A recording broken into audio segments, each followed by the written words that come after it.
"Ladies and gentlemen," Marcus declared, raising his glass, "seems our beloved sister's been borrowing from everyone." Laughter erupted around the dining table, sharp, cruel, echoing against the chandelier. Dad's 65th birthday, the whole family gathered in our childhood mansion, and there it was, my public humiliation served right next to the champagne. My sister leaned in, her voice dripping venom. "Ava, honestly, do you ever stop taking? You're like a leech in designer heels." Everyone laughed again, everyone but me. I didn't flinch. I didn't defend myself. I simply picked up my phone, unlocked it, and placed it on the table. The laughter faded. "Check your accounts," I said quietly. Mom frowned. "What are you talking about?" I turned the screen toward her, the light reflecting the numbers like fire. $127 million. Gasps filled the room. Marcus blinked. My sister's wine glass slipped, shattering on the marble floor. "I wasn't borrowing," I said calmly. "I was paying." They looked at each other, confused, guilty. "For 3 years," I continued, "I've been covering your mortgages, your car loans, your credit card debt, all in silence." Mom's hand shot to her mouth, trembling. "Ava, that can't be true." I smiled, not cruelly, just tired. "You should check before calling me a leech." The room went silent. The only sound left was the quiet buzz of my phone, and the sound of everyone realizing the power had just shifted. The silence was thick enough to choke on. Marcus's smug grin vanished as he fumbled for his phone. My sister did the same, her manicured nails tapping frantically across the screen. Then came the gasps. "Oh my God," she whispered, her voice trembling. "My mortgage paid off." Marcus's face turned pale. "My credit lines, everything cleared?" I just sat there, swirling my wine. "You're welcome." Mom's eyes filled with confusion. "Ava, where did you get that kind of money?" I smiled faintly. "You remember when Dad told me investing was a hobby for men? Turns out, my hobbies paid better than his advice." A few guests chuckled nervously, sensing the tension between shock and awe. Marcus slammed his phone down. "So, what, you're some big shot now? You think this makes you better than us?" "No," I said, my voice calm measured. "It just makes me free." Dad finally spoke for the first time, his voice low and uneasy. "You should have told us, Ava." "Why?" I asked, meeting his eyes. "So, you could have stopped me? Or worse, taken credit for it." My sister shot up from her chair. "You think we owe you now? You can't buy family." I leaned forward, my tone like ice. I wasn't buying family. I was buying silence, mine. And just then, the staff entered with the birthday cake. 65 candles flickered, and in their trembling light, every secret face around that table looked exposed. The candles flickered, throwing uneven shadows across the table. Dad forced a smile, muttering, "Let's just enjoy the evening, everyone." But the tension was already poison in the air.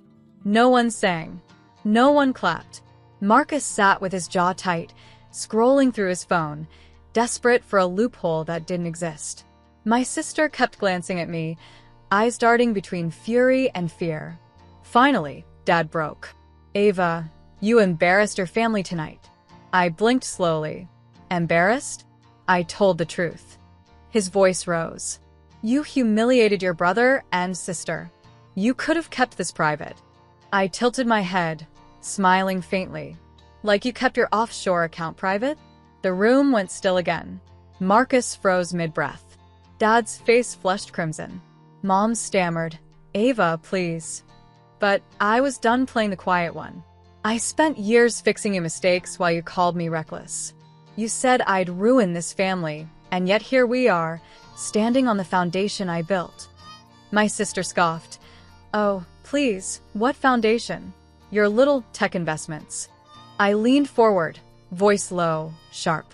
"The same investments that bought Dad out of foreclosure, paid off Marcus's gambling debt, and saved your brand from bankruptcy." Her smirk vanished. For a moment, no one spoke. Just the sound of candles sizzling as wax dripped onto the cake. Then I said it, the line that made Mom's hand tremble. "I didn't come to ruin this birthday. I came to end the performance. The chandelier light flickered above us, as if the house itself were holding its breath. Dad stood up slowly, his voice trembling with restrained anger. End the performance? You think you're the hero here? I met his glare. No, Dad. I think I'm the audience finally walking out of a bad play. Mom gasped, clutching her pearls as if my words were bullets. Marcus muttered something under his breath, probably another excuse about family loyalty. I turned toward him. Do you even know how many times I saved you from jail, Marcus? How many loans I paid off to keep your name clean? His face twisted. I never asked you to. Exactly, I replied coldly. You just expected it. The room pulsed with humiliation, every lie unraveling under the weight of truth. Dad slammed his hand on the table. Enough. You don't talk to me like that. I rose slowly, matching his stare. You're right. I shouldn't.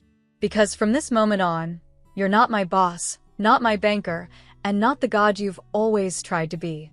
Mom whispered, voice trembling, Ava, stop this madness. But I didn't stop. I reached into my purse and placed a sleek black folder on the table.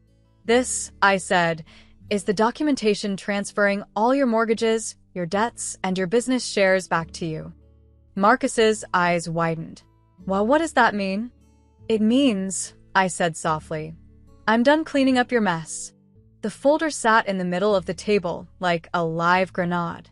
No one dared to touch it. Marcus finally broke the silence, his voice cracking.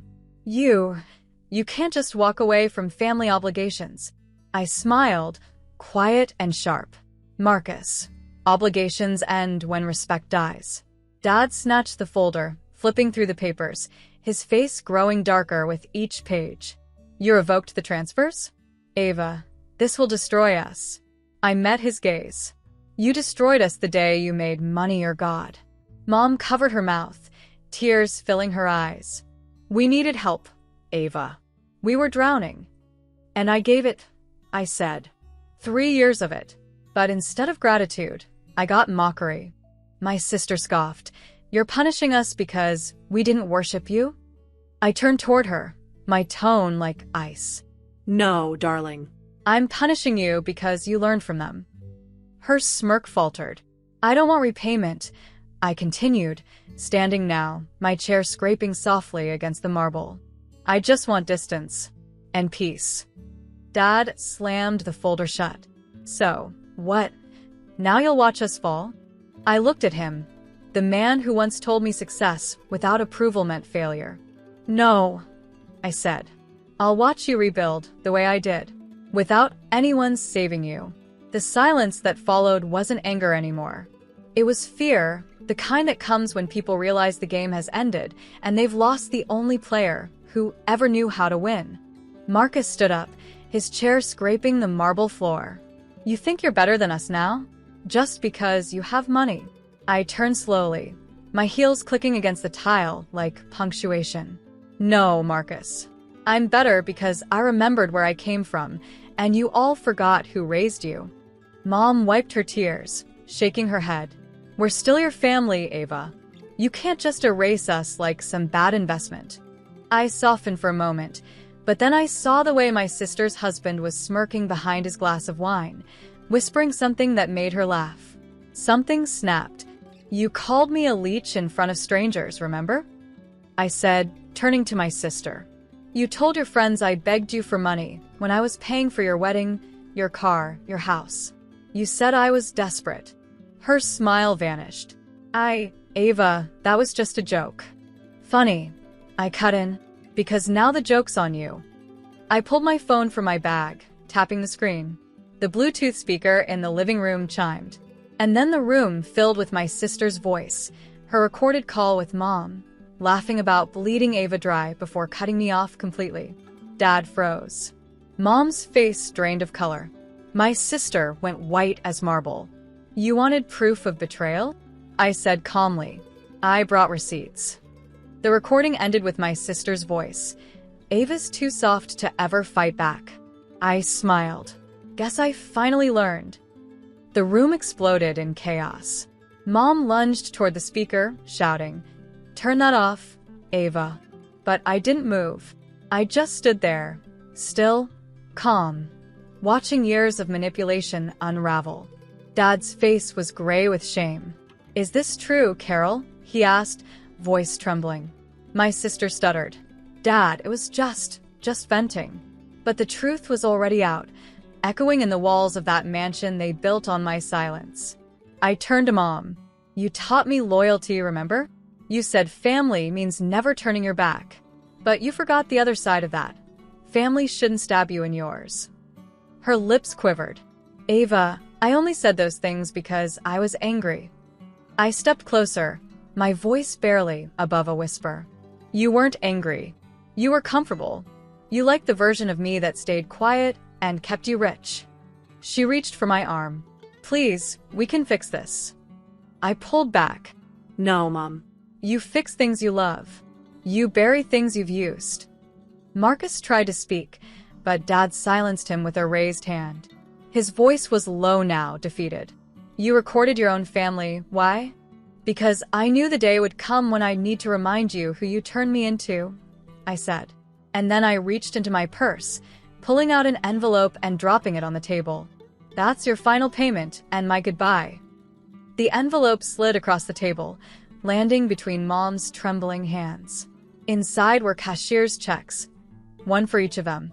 Enough to start over, but not enough to control me again. Mom whispered, "Ava, you don't mean this." "I do," I said softly. "For years, I was your backup plan. Now I'm my own." Marcus's eyes flickered to the checks, greed battling guilt. "You're seriously cutting us off?" I smiled faintly. "I'm setting you free. There's a difference." Dad's voice cracked. "You'll regret this, Ava. Family is all you'll have when the money runs out." I looked around the room. The house that once smelled like comfort, now thick with deceit. "Then I'll make sure my peace lasts longer than my money." I picked up my coat. The night air outside was cold and pure, the kind of cold that feels like cleansing. As I walked toward the door, Mom called out one last time, "Ava, please stay." I turned back, meeting her eyes for the final time. "You all taught me something valuable," I said quietly. "That sometimes love without respect is just captivity dressed in kindness." Their faces blurred behind me as I stepped into the night. Outside, the city lights stretched endlessly ahead, bright, silent, free. I took a deep breath, letting go of the weight I'd carried for years. Tonight, I wasn't the family's scapegoat or savior. I was something far rarer. I was finally free.